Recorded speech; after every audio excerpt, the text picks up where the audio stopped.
नमस्कार। एक बार फिर से आप लोगों का स्वागत है हमारे YouTube चैनल शिक्षा सबको में। यहाँ हम लोग माध्यमिक कक्षा हाई स्कूल NIOS का अर्थशास्त्र विषय पढ़ रहे हैं। तो इसके अंतर्गत हमने पिछले जो वीडियो था उसमें मॉड्यूल 3 जो है वस्तुओं और सेवाओं का उत्पादन करना, उसके अंतर्गत अध्याय 7 उत्पादन का पहला भाग पढ़ा था। आज हम इसका दूसरा और अंतिम भाग पढ़ेंगे। तो इसको शुरू करने से पहले फिर मेरे आपसे एक अनुरोध है कि आप लोग हमारे इस वीडियो को आपके जो और दोस्त हैं या परिचित हैं जो कि NIOS से पढ़ रहे हैं या हाई स्कूल में पढ़ रहे हैं और अर्थशास्त्र विषय पढ़ते हैं, उनके साथ इसको जरूर शेयर करें। तो आइए एक बार पहले रिवाइज कर लेते हैं, पुनर्कथन कर लेते हैं हमने क्या क्या पढ़ा पिछले वीडियो में। हमने उत्पादन फलन के बारे में जाना, हमने आगत और निर्गतों के बारे में जाना, उत्पादन फलन क्या करता है, उत्पादन फलन ये इंश्योर करता है कि किस प्रकार से जो विभिन्न आगत हैं उनके विभिन्न संयोगों के माध्यम से अधिकतम उत्पादन किया जाए, किसका, निर्गतों का अधिकतम उत्पादन किया जाए। फिर हमने उत्पादन की विभिन्न तकनीकियों के बारे में जाना, जिसमें हमने श्रम गहन तकनीकी, पूंजी गहन तकनीकी के बारे में जाना। इसके पश्चात हमने कुल उत्पाद, औसत उत्पाद और सीमांत उत्पाद यानी कि टोटल प्रोडक्ट, एवरेज प्रोडक्ट और मार्जिनल प्रोडक्ट के बारे में पढ़ा। इसके संबंध में हमने एक आंकिक प्रश्न या न्यूमेरिकल भी इसका किया, जो कि उदाहरण में दे रखा है आपकी किताब में। इसके पश्चात हमने श्रम का सीमांत उत्पाद ह्रास नियम पढ़ा, जिसमें हमने देखा कि धीरे धीरे जो सीमांत उत्पाद होता है या मार्जिनल प्रोडक्ट होता है, वो धीरे धीरे जब हम जो परिवर्तनशील जो आगत है उसकी इकाइयों में वृद्धि करते हैं तो धीरे धीरे एक समय तक तो मार्जिनल प्रोडक्ट बढ़ता है, उसके बाद वो कम होना शुरू होता है और एक जगह जाके वो शून्य होने के पश्चात फिर ऋणात्मक होना शुरू हो जाता है। मतलब आप जो आगत है उसको ज़्यादा लगाएंगे लेकिन जो आपको निर्गत है वो कम मिलना शुरू हो जाएगा, मतलब ज़्यादा इनपुट पे भी आपको आउटपुट कम मिलेगा। तो इसको श्रम का सीमांत उत्पाद ह्रास का नियम बोलते हैं। इसके पश्चात हमने पढ़ा कि उत्पादन प्रक्रिया क्या होती है, किस प्रकार से उत्पादन प्रक्रिया संपादित की जाती है। फिर हमने जाना फर्म और उद्योगों की भूमिका और महत्व के बारे में, किस प्रकार से ये महत्व है फर्म और उद्योगों का व्यवसाय में। तो आज जैसा आपसे मैंने कहा था कि सबसे पहले हम शुरुआत करेंगे एक पिछले साल के प्रश्न को देखेंगे, जो हमने पढ़ा था कुल उत्पाद, औसत उत्पाद और सीमांत उत्पाद, उसी के उदाहरण के ऊपर ही आधारित है। तो ये अक्टूबर 2017 का एक प्रश्न है। इसके अंदर दिया हुआ है, क्या पूछा है इसमें कि एक सारणी दे रखी है, एक टेबल दे रखी है, जिसमें पूछा है कि इसको पूरा करिए। इसको पूरा करना है, इसमें कुछ जगह खाली छोड़ रखी है इन्होंने, इन जगहों को भरना है। तो इसमें L दे रखा है यानी कि श्रम की इकाइयाँ, टोटल प्रोडक्ट दे रखा है यानी कि TP दे रखा है, और इसके बाद दे रखा है औसत उत्पाद यानी कि AP, और लास्ट में सीमांत उत्पाद यानी कि मार्जिनल प्रोडक्ट यानी कि MP। तो हमें इसके फार्मूले को यूज करके हमें निकालना है, ये जो खाली स्थान इनको भरना है। आइए शुरू करते हैं इसको भरना। सबसे पहले हमको दे रखा है एक जो यूनिट है, श्रम की एक इकाई में हमको 10 प्रोडक्ट प्राप्त हो रहे हैं, और औसत उत्पाद कितना हो जाएगा, 10 में हम 1 से भाग कर देंगे, TP डिवाइडेड बाई L, तो हमें मिल जाएगा 10 यानी कि AP। तो इसका उत्तर आ जाएगा 10, इस जगह पे हम 10 भरेंगे। इसके पश्चात जो अगला है वो मार्जिनल प्रोडक्ट निकालना है। मार्जिनल प्रोडक्ट कब निकालना है, जबकि 2 इकाइयाँ कर दी हैं। तो मार्जिनल प्रोडक्ट क्या होता है, जो इसका मार्जिनल प्रोडक्ट निकलेगा वो 2 इकाइयों का जो टोटल प्रोडक्ट है वो उसमें से किसको घटा देंगे, एक इकाई पे जो मार्जिनल प्रोडक्ट जो टोटल प्रोडक्ट है उसको घटा देंगे। तो जब हम इसको घटाएंगे 30 में से 10 तो ये 20 आएगा। तो ये हो गया सीमांत उत्पाद। इसके पश्चात है हमें निकालना है फिर AP निकालना है, एवरेज प्रोडक्ट। फिर वही फॉर्मूला लगेगा, TP divide by L। TP है 54 और L है 3 या 3, तो इसको हम जब निकालेंगे तो ये निकलेगा 18, 18 तियां 54। तो इस प्रकार से ये भी हमारा भर गया, तो हमारे 3 जो खाली स्थान थे वो भर गए। अब ये पूछ रहा है यहाँ हमको TP निकालना है। इसमें आप थोड़ा कंफ्यूज होंगे, लेकिन कंफ्यूज होने की जरूरत नहीं है। जब हमको पता है कि TP divide by L equal to AP होता है, तो अगर हमें TP निकालना हो तो अगर हमें TP निकालना हो तो हम क्या करेंगे, TP इज इक्वल टू हो जाएगा, जो ये L है इधर जाके गुणा में आ जाएगा, तो ये हो जाएगा AP गुणा L। तो हम AP को अगर L से गुणा करेंगे तो हमको TP प्राप्त हो जाएगा। तो यहाँ AP कितना है 21 और L है 4, तो हमारा आ जाएगा 21 इंटू 4 यानी कि 84। तो यहाँ जो टोटल प्रोडक्ट है वो 84 हो गया। या फिर एक तरीके से हम और निकाल सकते थे, जो हमको सीमांत उत्पाद इसमें दे रखा था 30, इसका मतलब क्या है कि 3 जो लेबर लगाए थे तब 54 मिल रहे थे, लेकिन जब हमने 4 लगाए होंगे तो हमको कितने ज़्यादा मिले होंगे, 30 ज़्यादा मिले होंगे, क्योंकि हमको इसके डिफरेंस से मिलता है। इसके और इसके डिफरेंस से जो 4 में टोटल प्रोडक्ट है और जो 3 में टोटल प्रोडक्ट है, इनके डिफरेंस से हमको मार्जिनल प्रोडक्ट मिलता है। तो ये आ रहा है 30। तो 30 का मतलब है ये 54 से 30 ज़्यादा होगा जो अगला TP होगा यहाँ वाला। तो निकालेंगे आप 54 और 30 कितना होता है 84, तब उससे भी 84 ही आएगा। ठीक है, तो इस तरीके से आप इस सवाल को हल कर सकते हैं। तो आइए अब हम शुरू करते हैं। तो जैसे हमने देखा, अब ये कुल मिला के जो आपकी जो उत्तर की जो आपकी टेबल हो जाएगी, जो सारणी हो जाएगी, वो इस तरीके से हो जाएगी। इसके पश्चात है फर्म और उद्योगों की भूमिका और महत्व। तो फर्म और उद्योगों की भूमिका और महत्व में हमने पिछले में पढ़ा ही था। उपभोग के लिए वस्तुएं और सेवाएं उपलब्ध कराती हैं फर्म और उद्योग, निवेश के लिए विभिन्न वस्तुएं उपलब्ध कराते हैं, बहुत से लोगों को रोजगार प्रदान करते हैं, देश के विकास के लिए आधारिक संरचना की भी निर्माण ये करते हैं फर्म और उद्योग। तो अब हम पढ़ेंगे अर्थव्यवस्था में विभिन्न प्रकार के उत्पादकों के बारे में, कि उनको कैसे पहचानेंगे और वो होते क्या क्या हैं। तो अर्थव्यवस्था में विभिन्न उत्पादक, 2 प्रकार के उत्पादक होते हैं इनिशियली, एक होते हैं देशीय और एक विदेशी। जो देशीय उत्पादक इकाइयां होती हैं उनको फर्दर आगे और डिवाइड किया जाता है 2 भागों में, निजी और सरकारी। ऐसे ही विदेशी को भी बहुराष्ट्रीय निगम और विदेशी सहयोग में बांटा जाता है।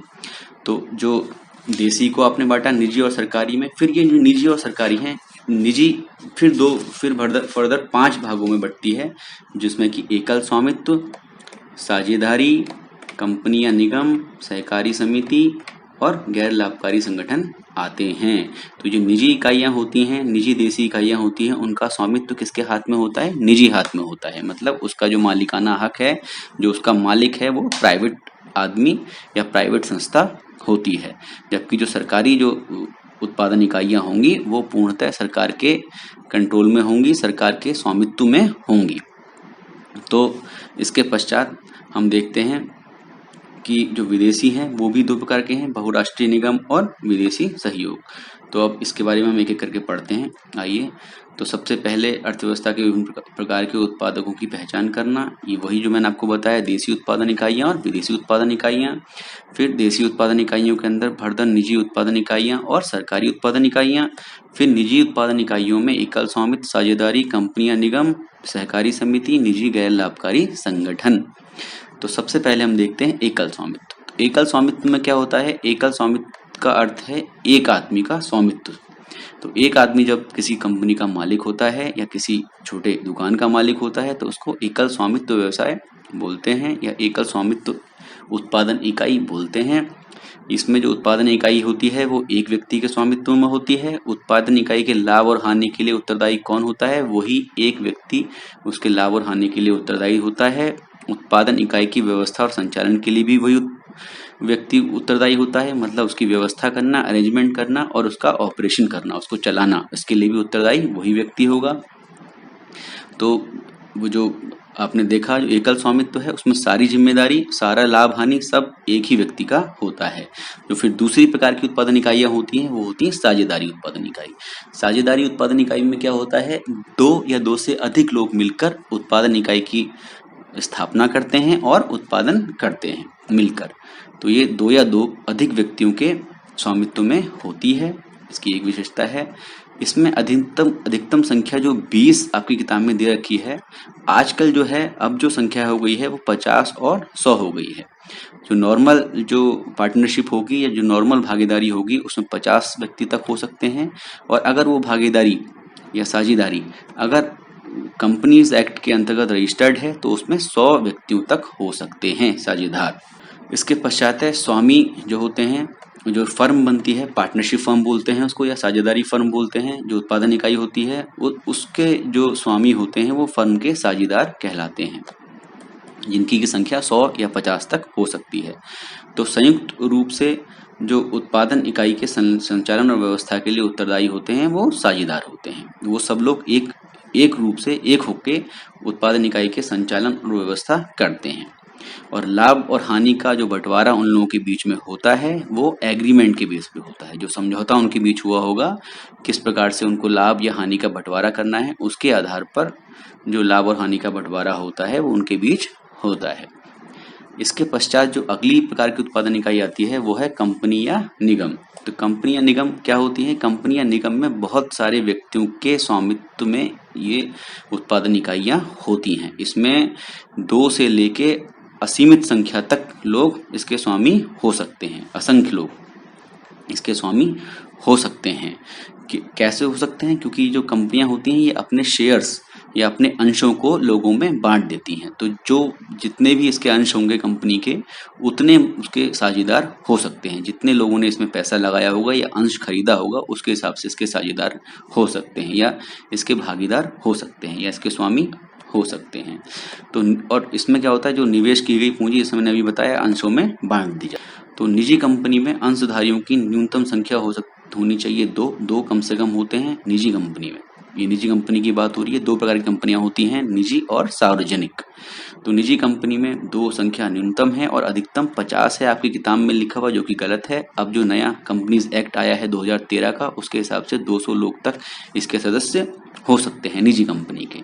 इसके पश्चात है सार्वजनिक कंपनी। सार्वजनिक कंपनी जो होती है, सार्वजनिक कंपनी या सार्वजनिक उत्पादन इकाई, जो इस प्रकार की जो कंपनी है, उसमें न्यूनतम संख्या जो होती है, जो मेंबर होते हैं, ये जो भागीदार होते हैं, ये जो अंश के स्वामी होते हैं, उनकी संख्या 7 होगी और अधिकतम संख्या की कोई सीमा नहीं होती है। जितने अंश उसके होंगे उतने ही भागीदार या उतने अंशधारक हो सकते हैं कंपनी। फिर कंपनी या निगम के बारे में कुछ और जानते हैं। अंशधारी कुछ व्यक्तियों को कंपनी की व्यवस्था के लिए चुनते हैं। इसकी व्यवस्था कौन चलाता है? अंशधारी द्वारा चुने गए व्यक्ति या जो लोग हैं वो इसकी व्यवस्था चलाते हैं, जिसको कि निदेशक बोला जाता है। उनको निदेशक कहते हैं, डायरेक्टर बोलते हैं।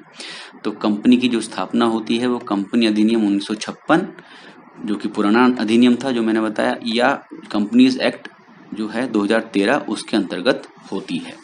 लाभ जो होता है कंपनी को, वो अंशधारियों में, जो अंशधारी मतलब जो कंपनी का जो पूरा अंश है, उसके जितने भी लोग भागीदार हैं, उन सबको जो लाभ है वो उस हिसाब से बढ़ जाएगा। उन्होंने जितनी पूंजी लगाई होगी उसके हिसाब से उनको लाभ बांट दिया जाएगा। उनके पास होने वाले अंशों के आधार पर बांट दिया जाता है लाभ। Tata iron steel company, Reliance उद्योग लिमिटेड, बजाज ऑटो लिमिटेड, ये सब के सब जो हैं कंपनी के उदाहरण हैं। अब है सहकारी समिति। सहकारी समिति क्या होती है? ये भी एक प्रकार की उत्पादन इकाइयां होती हैं। सहकारी समिति वाली उत्पादन इकाइयां, इसमें बहुत से व्यक्तियों द्वारा व्यवस्थित एक उत्पादन इकाई होती है। इसमें भी कई सारे व्यक्ति शामिल होते हैं। इसमें क्या होता है? पारस्परिक लाभ के लिए गठित एक ऐच्छिक संस्था होती है। ऐच्छिक मतलब इसकी जो मेंबरशिप है या जो इसकी सदस्यता है, कोई भी कभी ले सकता है और कभी भी छोड़ सकता है। उसके लिए वो उसकी इच्छा के ऊपर डिपेंड करती है, वो उसका भाग बनना चाहता है या नहीं बनना चाहता है। कुछ विषयों में कंपनी के समान है, कंपनी के समान कई विषयों में यह है, जैसे कि इसके जो सदस्य बन सकते हैं उनकी संख्या असीमित होती है। इसी प्रकार से ये शाश्वत होती है, मतलब ये लंबे समय तक चलती है जो ये व्यवस्था होती है सहकारी समिति। और इसमें भी इसका भी रजिस्ट्रेशन कराना पड़ता है। जैसे आप कंपनी का रजिस्ट्रेशन कराते हैं, उसी प्रकार से इसका रजिस्ट्रेशन भी होता है। तो कई सारे विषयों में ये कंपनी के समान होती है। और सहकारी समिति अधिनियम जो 1912 का है, जो सहकारी समिति अधिनियम 1912 का है, उसके अनुसार ये चलती है। उसके अनुसार इसका रजिस्ट्रेशन कराया जाता है और उसी के जो कानून होता है, जो उसके रूल्स हैं, उसके हिसाब से इसका परिचालन या संचालन होता है। इसमें जो लोग होंगे, जो सहकारी समिति के सदस्य जिनको बोलते हैं, उनकी न्यूनतम संख्या 10 होती है, लेकिन जो ऊपरी सीमा है उस पर कोई सीमा नहीं होती है। कोई भी ऊपरी सीमा नहीं होती। कितने ही इसके सदस्य हो सकते हैं। समान हित वाले लोग जो इसमें मेंबर बनते हैं, वो कितनी भी संख्या में इसमें मेंबर बन सकते हैं। फिर क्या होता है, अब इसकी व्यवस्था कैसे चलती है, ये चलती कैसे है ये समिति? इसके लिए क्या होता है, कुछ व्यक्तियों को समिति की व्यवस्था के लिए चुन लिया जाता है। जैसे कंपनी में लोग चुन के डायरेक्टर्स चुनते हैं, इसमें भी इसी प्रकार से व्यवस्थापक चुने जाते हैं। और उनका चुनाव कैसे होता है? सारे व्यक्ति उसमें वोट डालते हैं, लोकतांत्रिक तरीके से इसका चुनाव होता है। इसमें एक बहुत विशेषता होती है कि एक व्यक्ति के पास केवल एक ही वोट होता है। कंपनी में क्या है, आपके पास जितना शेयर्स हैं उसके हिसाब से आपकी जो वोट है उसकी गणना होगी, लेकिन इसमें क्या होता है, इसमें जितने भी आपका चाहे कितना भी आपने पैसा लगा रखा हो सहकारी समिति में, लेकिन आपका एक ही वोट होगा, एक व्यक्ति एक वोट का सिद्धांत इसमें काम आता है। इस अतः ये काफी लोकतांत्रिक व्यवस्था के तहत काम करती है। इसके पश्चात है निजी गैर लाभकारी संगठन। अब जैसे इसमें नाम से ही स्पष्ट हो रहा है कि ये गैर लाभकारी है। कैसी है? गैर लाभकारी, मतलब इसका उद्देश्य लाभ प्राप्त करना नहीं है। तो निजी उत्पादन इकाइयां ऐसी उत्पादन इकाइयां जो ट्रस्ट, समिति आदि संस्थाओं द्वारा चलाई जाती हैं, जैसे धर्मार्थ हॉस्पिटल आपने देखे होंगे, धर्मार्थ विद्यालय, स्कूल, कल्याण समितियां, ये जो है वो किस लिए चलाई जाती हैं? समिति के सदस्यों की, जो समिति के सदस्य होते हैं, जो इन गैर लाभकारी संगठनों के जो सदस्य हैं, उनकी सेवा के लिए बिना लाभ कमाने के उद्देश्य से सेवाएं देती हैं। कौन? निजी गैर लाभकारी संगठन, जिनको कि आप कह सकते हैं प्राइवेट नॉन प्रॉफिट ऑर्गेनाइजेशन। तो इसके पश्चात है सरकारी उत्पादन इकाइयां। तो अब वो तो बात हमने कर ली निजी की, अभी तक हम निजी की बात कर रहे थे, अब हम आए सरकारी उत्पादन इकाइयों में। तो सरकारी उत्पादन इकाइयां दो प्रकार की होती हैं। एक होते हैं विभागीय उद्यम, जो कि जो मंत्रालय होते हैं उनके नीचे सीधे सीधे काम करते हैं, जो कि पूर्णतः सरकारी होते हैं। इनका संचालन जो होता है वो सरकार द्वारा उसके ऊपर पूरा प्रत्यक्ष नियंत्रण होता है, सीधे सीधे कंट्रोल करती है गवर्नमेंट उसको। जैसे भारतीय रेल हो गई, आकाशवाणी, दूरदर्शन, ये सब के सब विभागीय उद्यम के उदाहरण हैं। जबकि जो गैर विभागीय उद्यम होते हैं, जिनको कि सार्वजनिक क्षेत्र के उद्यम भी कहा जाता है, वो क्या होते हैं, उसमें सरकार का समर्थन होता है, सरकार उसको पूरा सपोर्ट करती है, साथ में वित्त की व्यवस्था भी उनके लिए करती है। मतलब वित्त मतलब पैसा, तो उनको फाइनेंस भी उपलब्ध कराती है, पैसा भी उपलब्ध कराती है। तो इस प्रकार के जो उद्यम होते हैं उनको बोलते हैं सार्वजनिक क्षेत्र के उद्यम या गैर विभागीय उद्यम। ये बड़े निगम होते हैं और प्रकृति में स्वायत्त होते हैं। स्वायत्त बहुत महत्वपूर्ण शब्द है, इसको याद रखिएगा। स्वायत्त मतलब जिनके की पास अपने निर्णय लेने की स्वतंत्रता होती है, मतलब उन पे सरकार का प्रत्यक्ष नियंत्रण नहीं होता है। अप्रत्यक्ष रूप से जरूर नियंत्रण रखती है सरकार, नियंत्रण रखती है, लेकिन प्रत्यक्ष नियंत्रण नहीं होता है, इसलिए उनको कुछ हद तक स्वायत्तता मिलती है। अब ये स्वायत्तता भी किस प्रकार किस हद तक मिलेगी, ये भी सरकार डिसाइड करती है। ये कई बार देखा गया है कि कितना पैसा या कितना लाभ कोई भी निगम या कोई भी सार्वजनिक क्षेत्र का उद्यम कमा रहा है, उसके हिसाब से उसको छूट दी जाती है, उसको स्वायत्तता दी जाती है। अब इनके कुछ उदाहरण हैं, जैसे LIC और IOC। तो ये सब इनके कुछ उदाहरण हैं, जैसे जीवन बीमा निगम और भारतीय तेल निगम, ये गैर विभागीय उद्यम के उदाहरण हैं। अब है अंत में विदेशी उत्पादन इकाइयां। अब आपको पता है कि हमारे जो देश है, हमारे देश में भी काफ़ी जो ऐसी फर्म्स हैं जो कि विदेशी, जिनको उत्पादन इकाइयां कहा जाता है, क्योंकि उसमें पैसा बाहर का, विदेश का पैसा लगा होता है और विदेश का ही स्वामित्व उस पर होता है। तो विदेशी उत्पादन इकाई देश में स्थित होती है, किंतु इसका स्वामित्व किसके हाथ में होता है? विदेशियों अथवा देश के गैर निवासियों के हाथ में होता है, ऐसे लोगों के हाथ में होता है जो देश के निवासी नहीं होते हैं।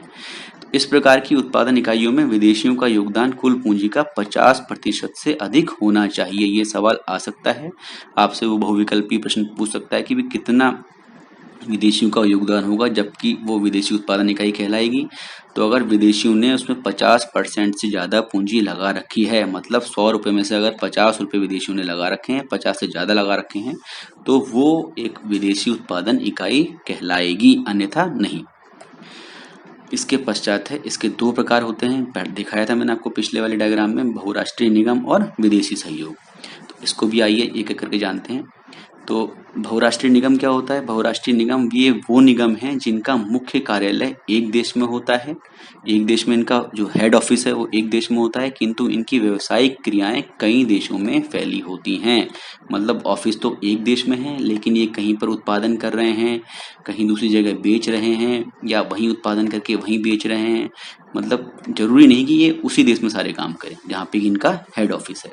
जैसे माइक्रोसॉफ्ट, नोकिया, सोनी, एप्पल, ये बहुत सारी ऐसी कंपनियां हैं, बहुराष्ट्रीय निगम हैं, जो कि जिनका मुख्य कार्यालय कहीं और होता है, किंतु इनकी व्यावसायिक क्रियाएं कहीं और देशों में फैली होती है। जैसे माइक्रोसॉफ्ट अमेरिका की कंपनी है, इसका मुख्यालय अमेरिका में है, मुख्य कार्यालय। ऐसी नोकिया फिनलैंड की कंपनी है और सोनी जापान की कंपनी। विदेशी सहयोग, ये ऐसी उत्पादन इकाइयां हैं जिनमें विदेशी और घरेलू उद्यमी संयुक्त रूप से भाग लेते हैं। तो ये बहुराष्ट्रीय निगम से थोड़ा सा अलग हुआ। क्यों? क्योंकि इसमें विदेशी सहयोग है।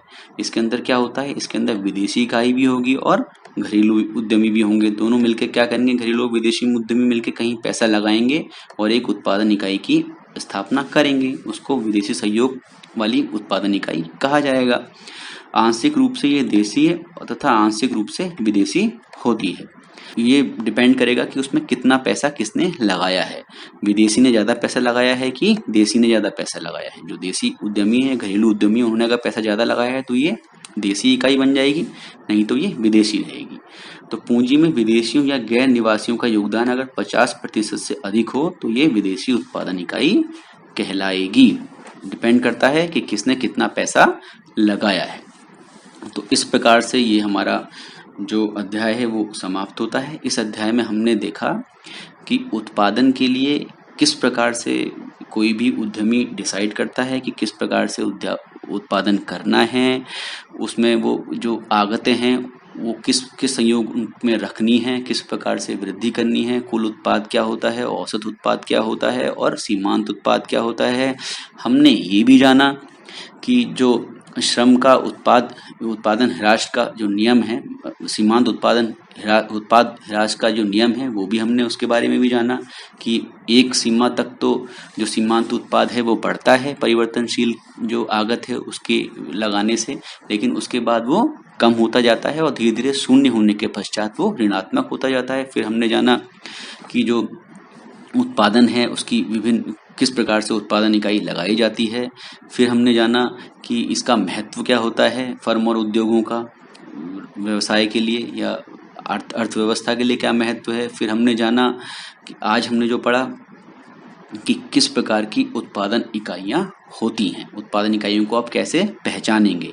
अगर आपको कोई उत्पादन इकाई दिख रही है तो आप उसको उसके स्वामित्व के हिसाब से पहचान सकते हैं और उसके वो हो सकता है एकल स्वामित्व हो, निजी हो या सरकारी हो या विदेशी हो। तो इस प्रकार से आप आराम से पहचान कर पाएंगे।